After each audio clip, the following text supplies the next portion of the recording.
Jesús, te damos gracias por la oportunidad que tenemos de venir ante ti en humildad para escuchar tu voz. Padre, sé que una de las cosas con las cuales más batallamos es el orgullo, y vamos a ver hoy qué tan peligroso es el orgullo y qué tan rápido puede destruir nuestra vida el orgullo. Entonces, Padre, te pido que nos ayudes a humillarnos delante de ti para poder recibir con sencillez la escritura que vamos a escuchar en esta mañana. Te doy gracias por el increíble honor que me das de enseñar la Biblia. Te pido que lo haga con claridad, con exactitud, Padre, que sea fiel a tu palabra y que no sean mis conceptos, sino tus conceptos.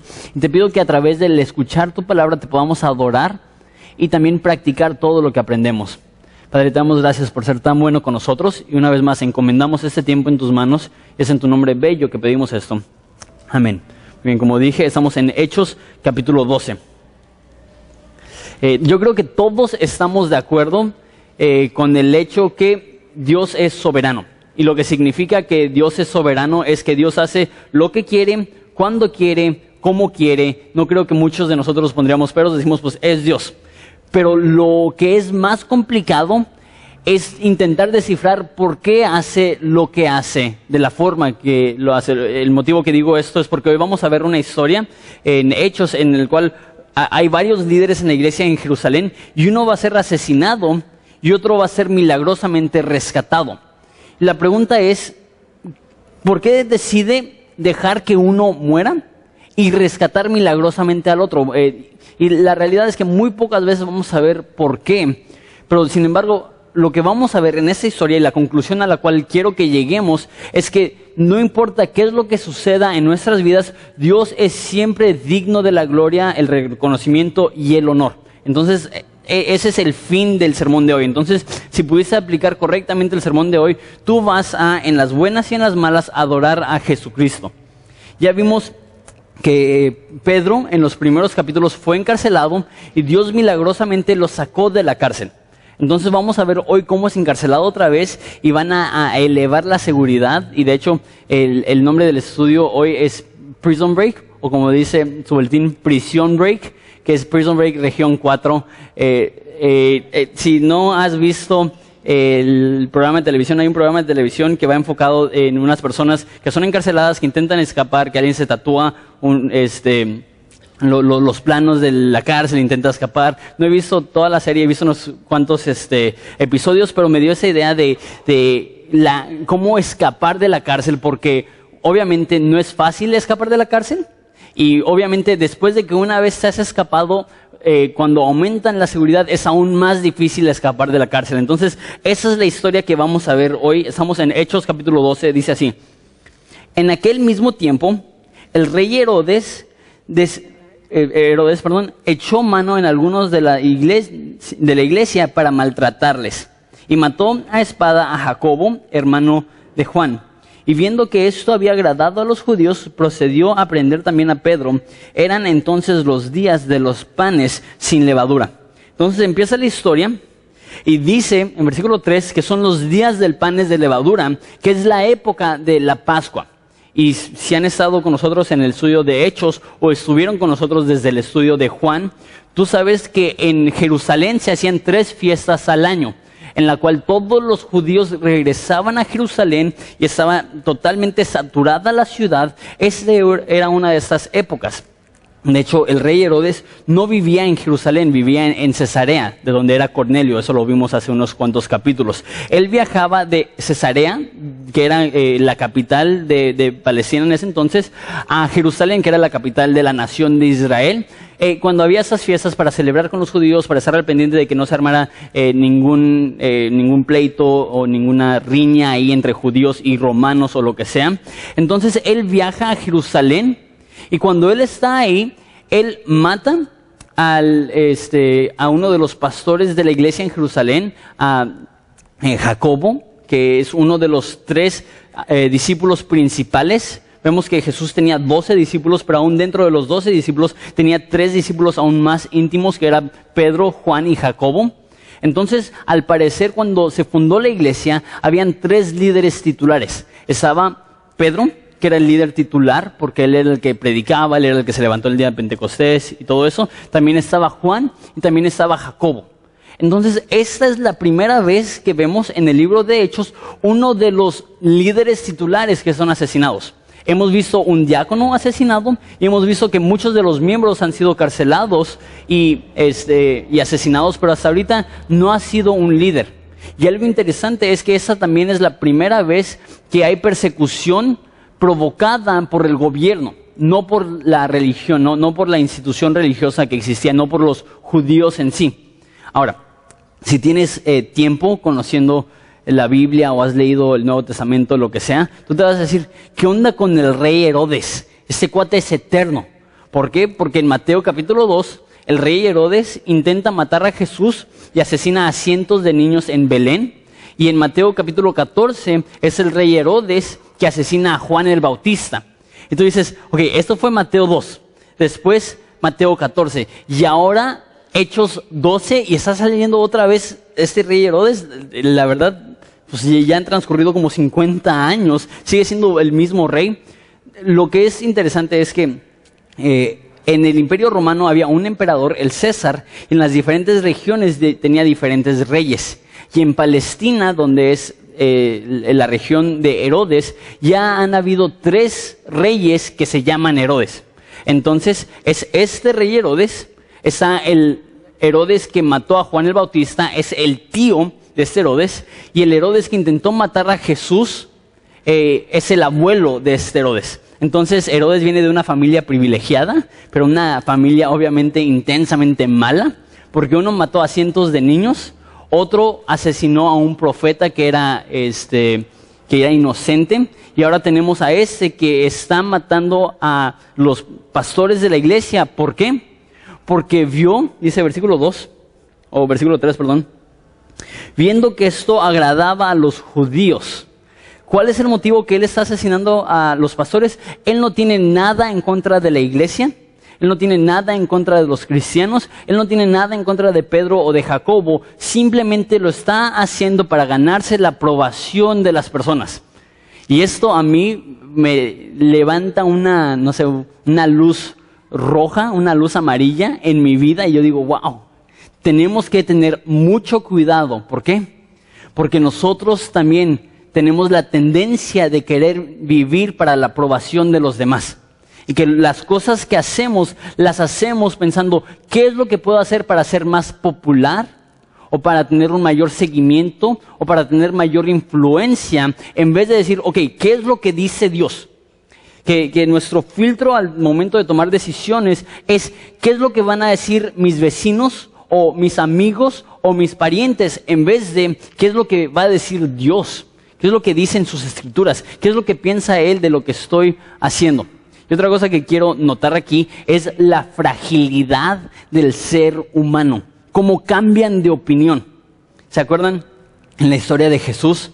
Que Él está entrando a Jerusalén, y ¿qué es lo que hacen las personas? Se quitan sus chamarras, agarran las palmas y agarran las ramas de las palmas, las tiran al piso, empiezan a decir, Hosana, salve el rey de los judíos. Y a la semana, ¿qué es lo que estaban diciendo? Crucifícale, crucifícale. ¿Cómo puede alguien en un lapso tan corto de tiempo cambiar de opinión tan fuertemente? Y de hecho, los primeros 5 capítulos de Hechos, siempre que hace referencia a los judíos, dice que la iglesia tenía favor con todo el pueblo. Eso significa que cuando la iglesia cristiana empezó, los judíos amaban a los cristianos. La iglesia era algo positivo. Y decía Hechos que ellos temían unirse a la iglesia porque decían, órale, no quiero negarme a mí mismo, no quiero tomar mi cruz, no quiero vender mis posesiones y regalarlas. Era una decisión muy seria. Sin embargo, tenían un buen testimonio con todo el pueblo. Le preguntabas al judío promedio en Jerusalén cuando empezó la iglesia, ¿qué opinas de la iglesia? Increíble, ayudan a las viudas, ayudan a los necesitados, están bien organizados, me gustan. Pero ¿qué es lo que pasa ahora? Unos cuantos años después, ellos quieren la muerte de los líderes cristianos. Nos demuestra lo frágil que es el ser humano, lo rápido que cambia de opinión. Es más, Jonathan Edwards, un teólogo de hace 2 siglos, dijo esto: los que te idolatran o te idolizan te van a satanizar. Eso significa que los que te ven como lo máximo, tarde o temprano te van a ver como enemigos. Y eso lo vemos, por ejemplo, con parejas, que para ellos su novia, su novio es casi Dios. Rinden culto a ellos, aman, hablan, toda su atención está enfocado en ellos. ¿Y qué es lo que pasa cuando ellos lo traicionan o ellos le dan la espalda o ellos no cumplen? De repente es odio, de repente es desprecio, de repente es enemistad. Yo tengo un amigo que en su adolescencia, probablemente a partir de los 15 a los 20 años, tuvo una novia. Obviamente duró como 5 años y veías, este cuate era el más enamorado, así, lo más cursi, lo más chafa, pero pues decías, no, pues ni modo, se está enamorado. Rompió con su novia y ¿qué es lo que pasó? Era enemigo número, y de repente en el Facebook, te odio, así como que, ¿cómo puedes pasar de, no, te amo cariñito, a te desprecio así? Nos demuestra lo frágiles que somos. Eso se ve aún en el matrimonio. Estaba hablando con una persona esa semana que me estaba diciendo que antes de casarme, y eso ha pasado mucho, antes de casarme éramos uno, era increíble, me amaba, me hablaba bien bonito, y ahora de casados ya casi ni me dirige la palabra. ¿Y qué es lo que pasa? Es que pones a alguien en tan alto estima que cuando te queda mal, te destruye. ¿Y qué es lo que haces? Atacas. ¿Qué es lo que hizo Judea? Habían puesto sus ojos en los hombres, y lo que empezó como un aprecio mutuo se ha convertido en una enemistad tan profunda que los judíos quieren que desaparezca la iglesia y están felices cuando están asesinando a sus propios hermanos judíos con tal de que desaparezca esa iglesia. Entonces vemos varias cosas aquí. Vemos lo malo que es Herodes, que él mata fríamente solamente para ganarse el reconocimiento de los judíos, y lo frágiles que son los sentimientos de las personas, qué tan rápido cambian de opinión o postura. Versículo 4. Y habiéndole tomado preso, eso está hablando de Pedro, dice versículo 4 que había tomado preso a Pedro, le puso en la cárcel, entregándole a 4 grupos de 4 soldados cada uno para que le custodiasen, y se proponía sacarle al pueblo después de la Pascua. Okay. Entonces, cuando era la Pascua y los 7 días después de eso, de la Pascua, eran los días de los panes sin levadura. Era una celebración, era un festejo, era un día festivo. Y no tenían la costumbre de los judíos de matar a alguien en ese tiempo. Entonces, meten a Pedro en la cárcel y están esperando una semana para poder asesinar a Pedro. Entonces, imagínate, lo están deteniendo ahí y se me hace increíblemente exagerado. ¿Cuántas personas les ponen a Pedro? ¿Cuántos guardias tiene? Tiene 4 grupos de 4 personas. Ahora, hay lugares y hay ocasiones en los cuales con un guardia es suficiente para toda una cárcel. Eso se ve en la ciudad de Filipos, en la cual se acuerdan que, de hecho lo vamos a ver, que se abren todas las puertas de la cárcel y solamente hay un guardia cuidando a todos. Eso era muy común. Pero si había alguien que era conocido por ser agresivo o violento o peligroso, le encargaban a un guardia de tiempo completo para que lo estuviera checando. ¿Cuántas personas le ponen a Pedro? 16 personas. Es como que exagerado. Es como que, ¿qué vas a hacer con 16 personas viéndolo? Y mira, no solamente tienen 16 personas que lo están custodiando. Mira lo que dice. Dice versículo 5, así que Pedro estaba custodiado en la cárcel, pero la iglesia hacía sin cesar oración a Dios por él. Ahorita explico eso. Versículo 6. Y cuando Herodes le iba a sacar aquella misma noche, estaba Pedro durmiendo entre 2 soldados, sujeto con 2 cadenas, y los guardas delante de la puerta le custodiaban en la cárcel. Entonces, ¿te imaginas? Está Pedro y lo ataron de un lado a un guardia, de otro lado a otro guardia, y tenían a 14 guardias afuera de la cárcel o afuera de la celda por si acaso. ¿Te imaginas? Está como que... Y Pedro, sabemos por los evangelios, es un hombre grande. De hecho, es el hombre más fuerte de los discípulos. Él solito cargó 173 peces grandes. Entonces, imagínatelo tipo, no sé, el Santo, más William Levy, más todos los portachones. Y está entre esas dos personas y está ahí dormido. Es como que, ahora sí, no sé qué rollo con Pedro. A veces pienso, ¿será que tiene tanta fe que la noche que va a ser ejecutado está dormido? ¿O será que él vive en su propio mundo que le vale? Y está como, pues ni modo, si me van a matar y está dormido. No sé. Pero lo que sí sé es que la postura de la iglesia, ¿cuál es?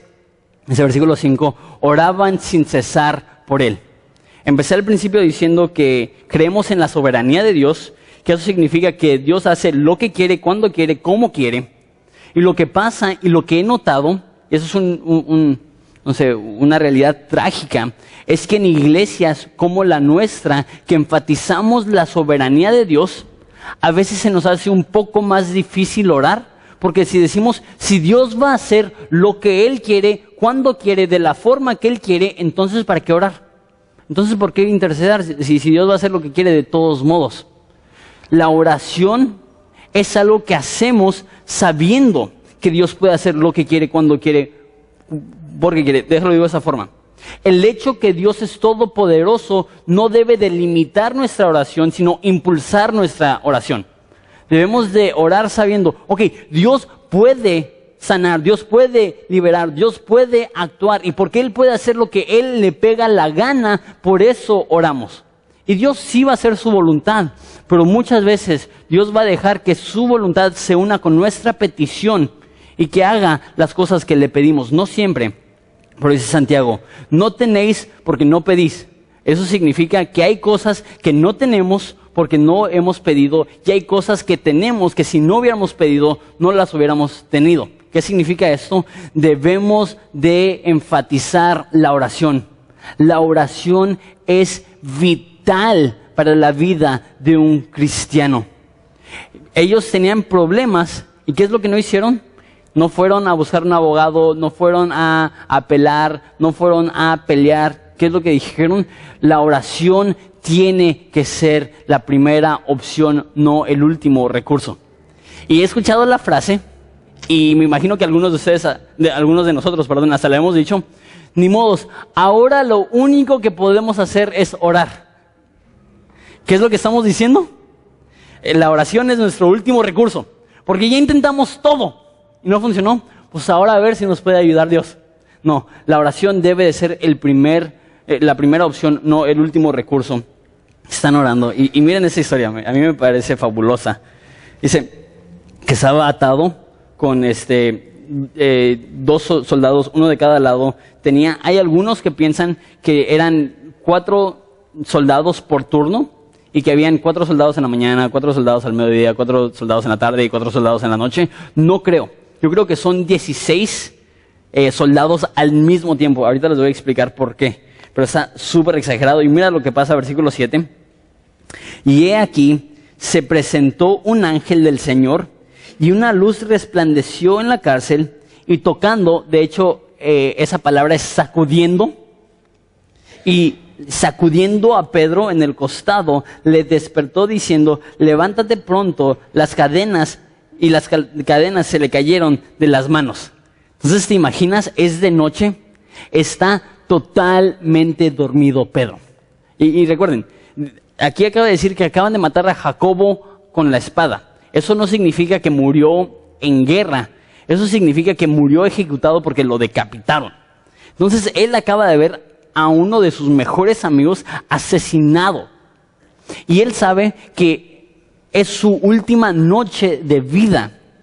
Él sabe que él se va a despertar y en la madrugada lo van a asesinar. ¿Cómo estarías tú? La Biblia dice, velad y orar.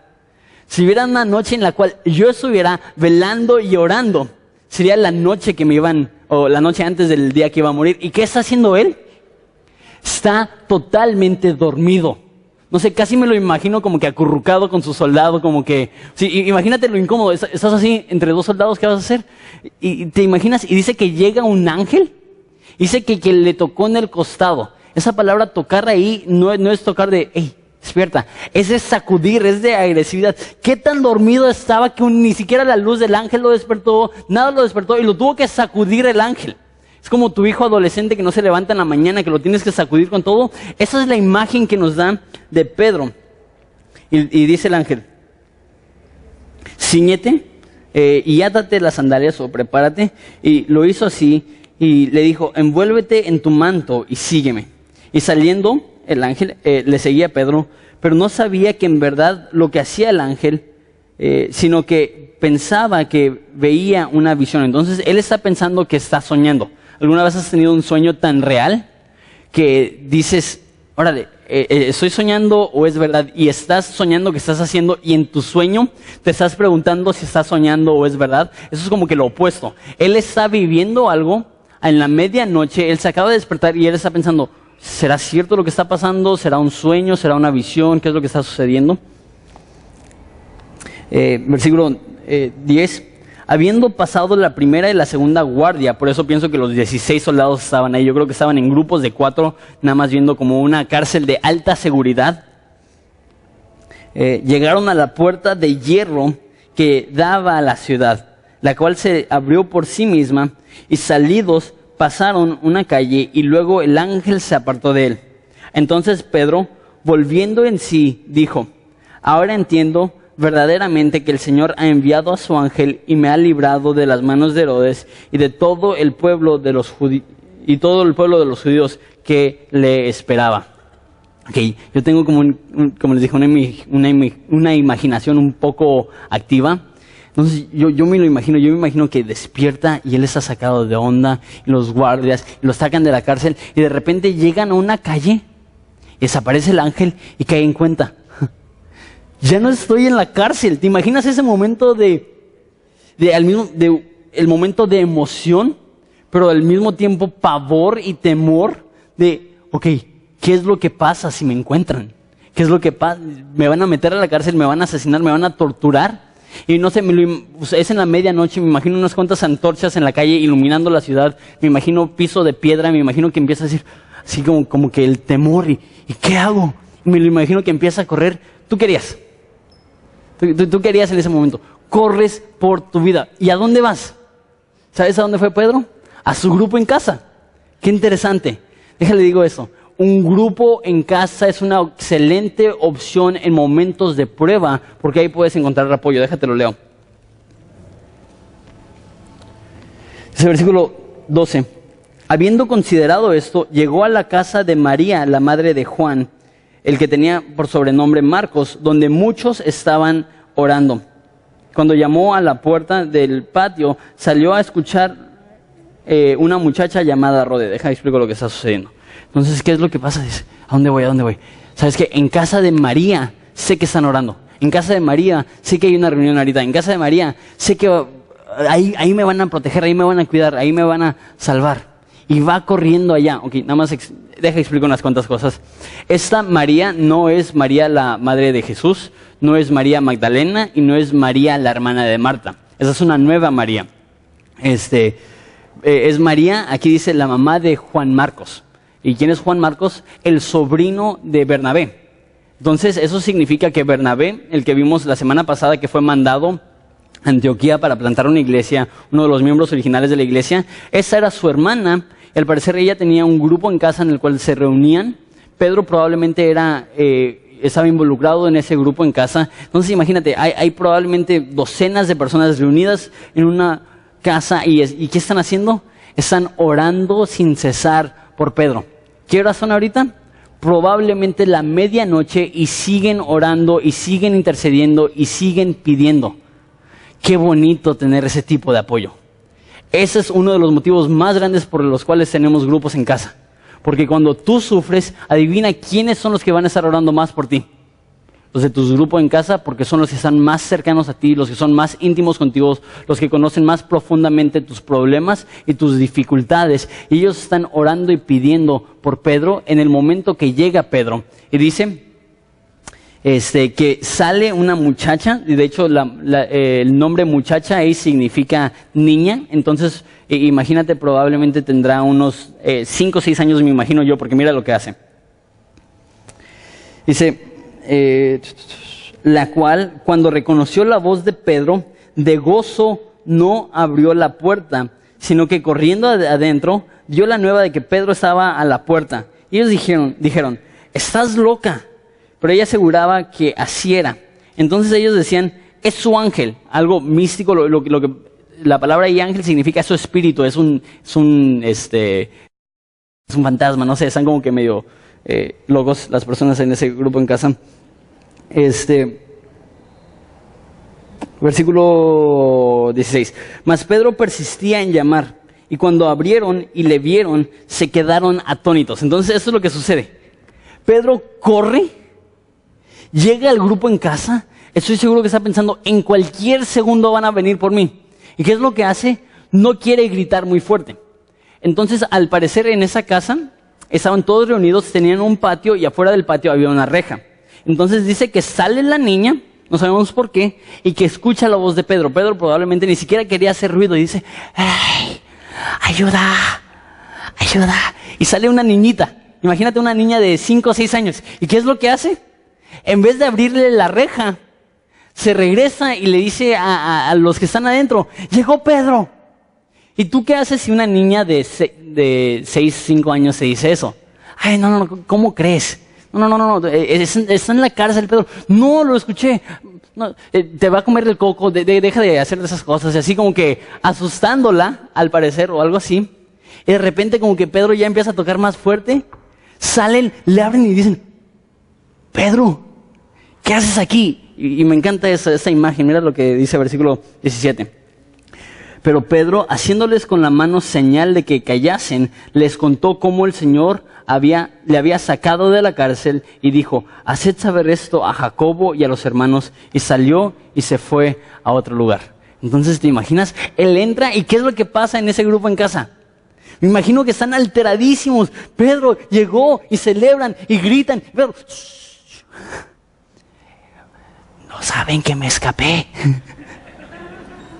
Y se queda, y una vez más, me imagino que hay como 50 personas alrededor de una mesita con una vela, y ahí está Pedro contándoles. No se imaginan. Estaba sentado, estaba dormido, se me apareció un ángel, me quitó las cadenas, corrí, llegué, ustedes brutos no me abrieron, casi me encuentran, pero ya estoy aquí, ya estoy a salvo. ¿Sí te imaginas esta escena? Uno de los motivos que me encanta tanto el libro de Hechos es porque nos da tantos detalles así. Realmente lees el libro de Hechos y no sé si lo has leído de principio a fin. Toma, no sé, como una hora y media, son 28 capítulos. Pero si lo lees de principio a fin, se lee como si fuera una historia inventada. Es increíble. Todo lo que sucedió son hechos verídicos. Pero el autor de Lucas realmente toma el tiempo para poner detalles, para cautivar nuestra imaginación y para ponernos en ese lugar y decir, ¿te imaginas ser parte de ese grupo en casa? ¿Te imaginas escuchar esa historia de Pedro? ¿Te imaginas haber visto a un hombre que estaba encarcelado y lo sacó un ángel de la cárcel? Y habían 16 personas encargados de que no saliera. Es un milagro. ¿Y qué es lo que sucede con Pedro?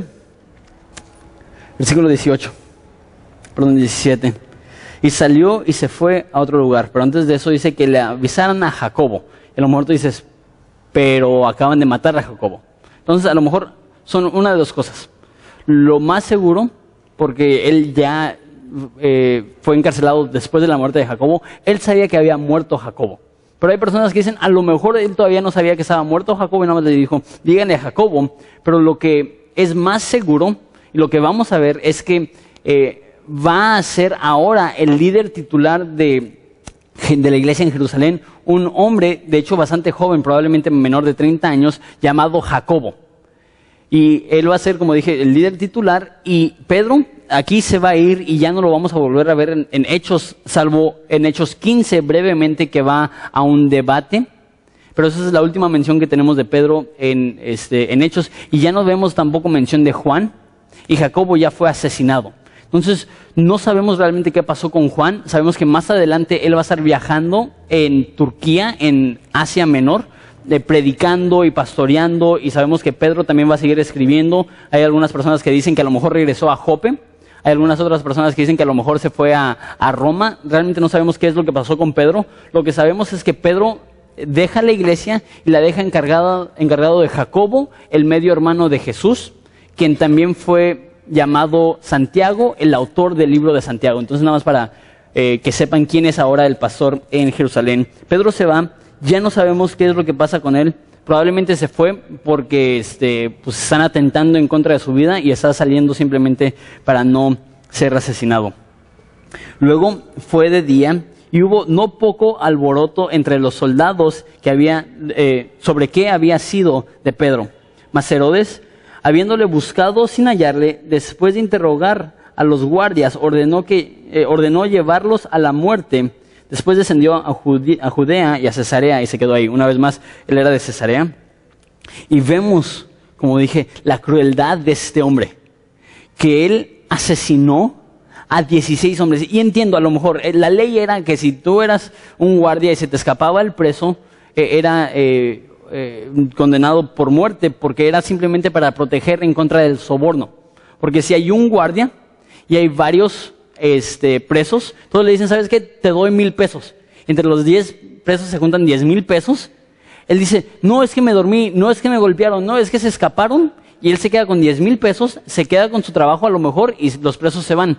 Entonces, para que no se pudieran sobornar a los guardias, el hecho que se te escapara un preso era un delito condenado a la muerte. Pero matar a 16 personas, eso se me hace un poco exagerado. Pero también me demuestra lo que está dispuesto a hacer una persona que vive por su propia gloria y vive para su propio reino. Y vamos a ver que de hecho Dios está a punto de matar a Herodes por lo mismo, por vivir por su propia gloria y vivir por su propio reino. Pero no quiero que veamos a Herodes y que digamos, qué mala onda. No debemos ser como Herodes, pero debemos de ser honestos y preguntarnos, ¿de qué forma nosotros hemos sido como Herodes? ¿De qué forma nosotros, para prosperar nuestro propio reino, hacemos cosas solamente con el fin de quedar bien? ¿O cuando las cosas no van como queremos, explotamos? O cuando las cosas no se hacen como pedimos, ya es el fin del mundo y ya estamos airados y ya estamos frustrados y ya estamos enojados y atacamos. Tenemos que decir, Dios, soy así. Y la verdad, yo llego hoy y Dios me ha dado un buen de convicción en este texto. Porque todos nosotros somos susceptibles a ser así, a querer agradar a las personas para manipularlos, no por el bien de ellos. Y cuando las personas no actúan como queremos, que nos frustramos, nos enojamos, atacamos, nos frustramos, tenemos que considerar realmente dónde está nuestro corazón y si estamos buscando realmente nuestra gloria o la de Jesucristo. Y mira cómo termina esta historia. Y Herodes estaba enojado contra los de Tirón y Sidón. Está cambiando un poco el tema. Explico cómo está eso. Cesarea está junto a Tirón y Sidón. Están ahí hundidos, pero no son parte de su reino. Y está, al parecer, peleado con ellos, enojado con ellos. Pero ellos vinieron de acuerdo ante él y sobornando a Blasto, que era camarero mayor del rey, pedían paz porque su territorio era abastecido por el rey. Entonces están estas comunidades juntas al reino de Herodes, a la región de Herodes, y hay un pleito entre Herodes y esos diferentes lugares. Sin embargo, Herodes es el que le daba de comer y le daba comida y le daba recursos a esta gente, a esa región, a esta zona.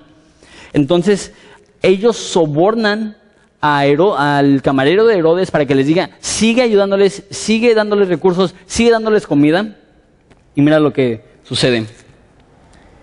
Y un día señalado, Herodes, vestido de ropas reales, se sentó en el tribunal, se sentó en su trono y les arengó. Y el pueblo aclamaba gritando, voz de Dios y no de hombre. Vemos ahí la hipocresía de esos pueblos, ¿no? De Tirón y de Tiro y de Sidón, que llega el rey y ellos odian a este rey. Y empieza a hablar el rey, ¿y qué es lo que dicen? Voz de Dios y no de hombre. Chantajeando, manipulando. ¿Y qué es lo que hace Herodes? Dice, y el pueblo aclamaba gritando, voz de Dios y no de hombre. Al momento un ángel del Señor le hirió por cuanto por cuanto no dio la gloria a Dios y expiró comido de gusanos. Ok, ya sé que esta historia no te la contaron en la escuelita dominical. Ok, hoy vamos a aprender de Herodes. Él estaba hablando y de repente lo comieron gusanos. Es como que, no, mami, no. Ya no quiero ir a la escuelita dominical. Qué fuerte, ¿no? Y este hombre ni siquiera es cristiano. Y es un rey. Y agarra y empieza a hablar y empiezan a gritar la multitud. Voz de Dios y no de hombres. ¿Y qué es lo que hace él? Se la empieza a creer. ¿Ustedes creen? Sí, ¿verdad? Sí, mi voz es divina, yo soy divino, yo tengo mis vestiduras reales, yo tengo mi trono real. Sí, yo creo que sí tengo la voz de Dios. ¿Y qué es lo que sucedió? Cae muerto. Y para agregarle humillación, no solamente cae muerto como si fuera un paro cardíaco, de repente le empiezan a salir gusanos que se lo estaban comiendo de adentro para afuera. Y déjate digo algo, yo creo que Lucas agrega eso porque esto es lo que hace el orgullo. El orgullo te destroza y te come de dentro para afuera. Y solo es cuestión de tiempo antes de que la destrucción que traiga el orgullo sea evidente a todos. Así como la muerte de Herodes fue evidente a todos los que estaban alrededor de él. Ten cuidado con el orgullo porque no hay nada que destruye como destruye el orgullo. San Agustín dijo que el orgullo es la madre de todos los pecados. Que todos los pecados van de una forma u otra vinculada al orgullo. Si tenemos orgullo, fallaremos en todas las áreas de nuestro caminar espiritual, porque es como un veneno que afecta e infiltra nuestro cuerpo. ¿Cuál es la solución? Hacer lo que no hizo Herodes, darle gloria a Dios. Otra forma de decirlo es alabanza. Es adoración, es decir, tú eres grande, yo no, tú eres digno, yo no, tú eres fuerte, yo no, tú eres digno de reconocimiento, honra, honor, alabanza. Y eso no es solamente algo que se hace el domingo antes de la predicación o el domingo después de la predicación, eso es algo que se hace con toda nuestra vida. Pero me hago esta pregunta, ¿qué pasaría si Dios viera la forma que le adoramos? Diría, ¿sabes qué? Estos cuates no me están dando gloria. Mínimo no la gloria que merezco. ¿Sabes qué? Esas personas están tan enfocadas en sí mismos, en sus propios pleitos, en sus propias cuestiones, en sus propias políticas, en sus propias situaciones, que han olvidado darme gloria. Y no estoy diciendo esto para atacarlos o condenarlos, sino en preocupación sabiendo que yo soy propenso a hacer exactamente lo mismo. Sabiendo que está en mi naturaleza querer obtener el reconocimiento en vez de otorgar la honra a Dios. Y yo creo que como una iglesia podemos hacer un mejor trabajo adorando al Rey de Reyes y Señor de Señores. Y ya sé que la adoración no se limita al domingo en la mañana, pero vemos adoración en toda la Escritura y ¿sabes qué? El cielo culminará con adoración celeste, con música. Y yo creo que debemos desde ahorita poner por obra la adoración que Dios merece. Yo creo que nosotros, y no estoy regañando a nadie, y me estoy incluyendo, yo creo que cada uno de nosotros podemos hacer un mejor trabajo en nuestra adoración a Jesucristo, sabiendo que Él es digno. Voy a apurar ya para terminar. Versículo 24. Pero la palabra del Señor crecía y se multiplicaba. Y Bernabé y Saulo, cumpliendo su servicio, volvieron a Jerusalén, llevando también consigo a Juan, el que tenía por sobrenombre Marcos. Versículo 25, lo vamos a ver un poquito más a detalle la semana que viene, porque queda mucho mejor en capítulo 13. Pero vamos a ver el versículo 24, dice así. Pero la palabra del Señor crecía y se multiplicaba. ¿Qué es lo que acaba de suceder en la iglesia en Jerusalén? Han sufrido muchísimo. Ya asesinaron a Jacobo. Ya encarcelaron y tuvo que huir por su vida Pedro. No sabemos qué es lo que pasó con Juan, no sabemos si está presente, pero sabemos que tienen que poner a otro pastor porque siguen asesinando o encarcelando a los pastores que ya tenían. Empezó como una mega iglesia y ahora se ha reducido a una iglesia mucho más pequeña. Acaban de pasar, vimos la semana pasada, una hambruna a tal grado que ellos ya estaban en la quiebra y otras iglesias tuvieron que apoyarles simplemente para que no se mueran de hambre. Eso es un tiempo increíblemente difícil en la historia de la iglesia en Jerusalén. ¿Y qué es lo que sucede? Dice, la palabra del Señor crecía y se multiplicaba. Muchas veces son los momentos de mayor dificultad los momentos de mayor crecimiento. Y muchas veces, y no estoy diciendo que es malo que pases por una racha de provisión económica, una racha de salud, una racha de prosperidad, pero son los momentos de mayor adversidad que producen en nosotros mayor crecimiento, tanto como individuos como en una iglesia. Y es cuando nosotros sufrimos personalmente, que es cuando podemos ver más claramente a Jesucristo. Y de hecho lo has visto, ¿no? De repente te das cuenta que tienes días, semanas, meses sin buscar a Dios y se te enferma un hijo. ¿Qué es lo que haces? Corres a Él. Mínimo si eres cristiano. Entonces, Dios, ten misericordia. Hay veces que pasas tiempo lejos de Dios y de repente se te enferma tu mamá, se te enferma tu papá, te enfermas tú. ¿Qué es lo que haces? Dices, esto es cosa seria, tengo que correr a Dios. Muchas veces son en esos momentos de desesperación en la cual podemos aprender a vivir confiados en Dios. De hecho, el Salmo 34 dice que Dios está cerca a los quebrantados de espíritu. Cuando nosotros pasamos por esos momentos de adversidad, no te preguntes, Dios, ¿por qué me estás destruyendo? Sino te puedes decir, Dios, gracias por permitir esto para mi crecimiento. No es que Dios está buscando limitarte, sino que te quiere multiplicar. Eso significa que a lo mejor va a multiplicar el carácter que tienes, que va a multiplicar el amor que tienes, que va a multiplicar el gozo que tienes. O puede significarse también como una iglesia que Dios nos va a madurar, que Dios nos va a preparar para una obra más profunda y más bella y de mayor impacto. Y este libro, y si lo has estado estudiando con nosotros, está saturado de sufrimiento.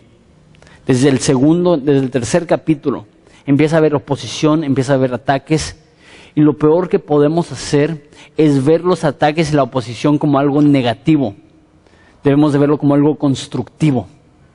Déjate apoyo, déjate animo, que si tú estás sufriendo, no es porque Dios te ha dado la espalda. No es porque Dios te está abandonando. Puede ser que tú estás sufriendo porque Dios te está preparando para lo que te va a traer. Y eso puede ser bueno, o eso puede ser que Dios te está preparando para algo aún más difícil. No estoy diciendo, si estás sufriendo es porque tu vida va a ser más fácil y ya. Pero Dios jamás desperdicia el sufrimiento. Y les digo, esta semana ha sido pesada. He hablado con personas que tienen situaciones muy difíciles. En la iglesia hay situaciones difíciles. En iglesias que amamos están pasando situaciones difíciles. Y podemos hacer dos cosas. Enojarnos con Dios, sentirnos indignados. Decir, Dios, ayúdame a ver el propósito en ese sufrimiento. Ayúdame a entender, ok, tú eres soberano. Tú haces lo que quieres, cuando quieres, cómo quieres. Ayúdame a abrazar tu voluntad. Ayúdame a estar en oración en este tiempo. Una vez más, no podemos sobreenfatizar la oración. La oración es tan vital para nosotros. La oración es para el cristiano lo que el oxígeno es para el cuerpo. Sin ello no puedes vivir. Sin ello no puedes crecer. Entonces, ¿cómo podemos aplicar ese sermón? O sea, hay dos formas. Uno, ¿a quién le estamos otorgando reconocimiento en tu vida? Dos, ¿cómo está tu vida de oración? ¿Sabes qué? Esos dos conceptos van totalmente de la mano. Si realmente crees que Dios es glorioso, vas a pasar más tiempo en oración. Y si no pasas mucho tiempo en oración, es porque realmente no crees que Dios es glorioso. Y, por ejemplo, fui la semana pasada a una conferencia y realmente el punto de la conferencia es, tú no oras suficiente. Y era, no quiero hablar mal del conferencista, pero era casi una manipulación. Si tú fueras un buen cristiano, tú orarías más. ¿Y sabes qué? Es cierto, todos podemos orar más. Pero déjate digo eso, aunque ores 14 horas al día, Aunque te despiertes, y no es de orar mientras que trabajas, que estés en tus rodillas orando 14 horas al día, y alguien te dice, necesitas orar más, ¿qué es lo que vas a decir? Claro. ¿Quién no necesita orar más? Entonces no es lo que estoy diciendo, no estoy diciendo, ustedes son inmaduros porque no oran suficiente, yo soy inmaduro porque no oro suficiente, no estoy diciendo eso. Pero estoy diciendo, cuando vemos a Cristo en su trono, con su gloria, hay una respuesta natural. Empiezas a depender de Él. Y vemos esto en la vida de Pedro, y vemos esto en la vida de Jacobo, y no vemos esto en la vida de Herodes. Termino con esto. Eso se me hizo muy interesante. Eso no está en la Biblia. Esto es tradición e historia de la iglesia. Pero la tradición dice, una vez más, no sabemos qué tan cierto sea, que cuando Jacobo fue asesinado, él murió predicando a Cristo. Y una de las personas que lo estaba ejecutando se convirtió en ese momento y él también fue ejecutado. C.S. Lewis dice, realmente no sabes cuánto crees lo que crees hasta que es cuestión de vida o muerte. Yo digo, si es cierto eso, si la tradición es correcta, si la historia es verídica, hay que vivir de esa forma. Que nuestro sufrimiento, las personas, aunque nos están atacando, digan, lo que él cree es diferente. La forma que él vive es sobrenatural. Su paz y su gozo es increíble. Esa es mi oración para nosotros como una iglesia. Que no estemos atorados en un cristianismo superficial, sino que aprendamos realmente qué es la adoración genuina a Cristo, el Rey de Reyes, que merece toda la alabanza. Entonces, eso es lo que vamos a hacer. Nos vamos a poner de pie. Voy a orar. Vamos a dar de nuestras ofrendas y diezmos, que es una forma de alabanza y adoración. Y vamos a cantar. Y vamos a proclamar, Él es digno, Él es Rey, Él lo merece. Vamos a ponernos de pie.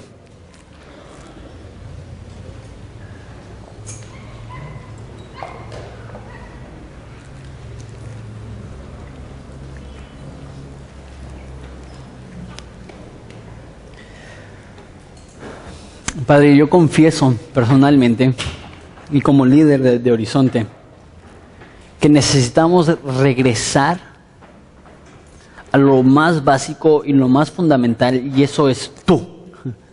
¿Qué más queremos? Te tenemos a ti.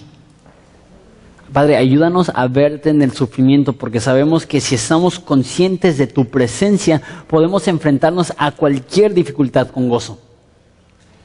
Ayúdanos a reconocer tu amor por nosotros, porque cuando estamos convencidos que nos amas, no hay tribulación que nos puede tumbar.